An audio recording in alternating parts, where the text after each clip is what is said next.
Assalamualaikum. Hi everyone. So I've been asked with a lot of questions on how to change your email inside the ITALEEM. So as you know, for student, the email that's set up for you are a dummy email. Okay. So how do you want to change your email inside the ITALEEM? It's pretty easy actually. If you go here, okay.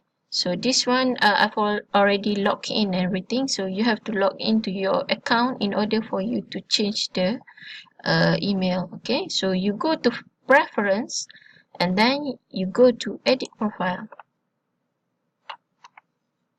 Okay, so here as for me everything is already set up. Okay, so for the lecturer everything is already been set up with the official email, but for student the email that registered for you is a dummy email, so you will not be able to open that email. So what you have to do is change this email address into an active email. Then so what you have to do, you can edit here if you want. As for this one, I just leave it as default. Okay, so just update profile. Okay, so automatically your email will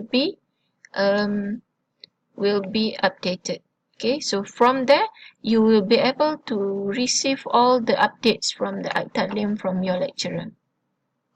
Okay, that's it for today. So you can request if you want any other video on how to use the ITALEEM. Thank you for watching.